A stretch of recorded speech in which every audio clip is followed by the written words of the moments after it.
Battre un enfant à l'école est-il encore utile pour les enseignants? Certains instituteurs se plaignent du fait que, sans l'usage de la chicotte, les écoliers sont indisciplinés et paresseux.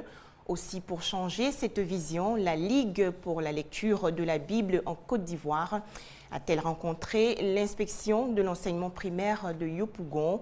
Les détails sur cet atelier avec Aimé Kouadio. Autrefois utilisée par les instituteurs pour discipliner les élèves, la chicotte continue de sévir dans les établissements scolaires. La punition aussi. Des pratiques qui portent souvent atteinte au développement psychologique et socio-affectif des élèves. Les propos humiliants sont dégradants et rabaissent l'enfant qui, à la longue, ne va plus avoir l'estime de soi. Il va se considérer comme un moins que rien. Chicoter et punir les élèves, le sujet suscite parfois des avis divergents et chacun a son histoire.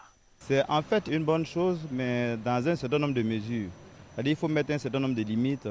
La chicotte, ça rend encore l'enfant à avoir peur, puis à ne pas comprendre, ou bien à ne même plus savoir quelle faute il a eu à faire pour qu'on le chicote. Auparavant, je n'étais pas contente, puisqu'il me disait qu'ils chicotent les gens alors que ça nous fait mal.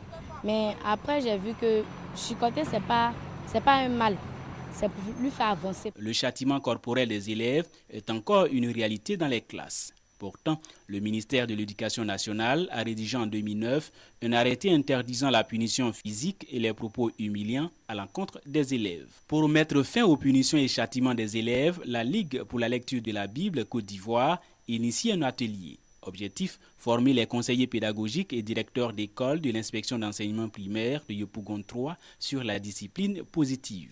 Si un enseignant se fait prendre en flagrant délit, naturellement, il passera devant le conseil de discipline et il répondra de ses actes. C'est pour ça que nous sommes en train de les former pour qu'ils aient des recettes afin d'abandonner la chicotte classique. La formation des enseignants du primaire sur la discipline positive est à sa 2e édition. Elle vise à faire respecter les droits des enfants et la charte africaine des droits et du bien-être de l'enfant.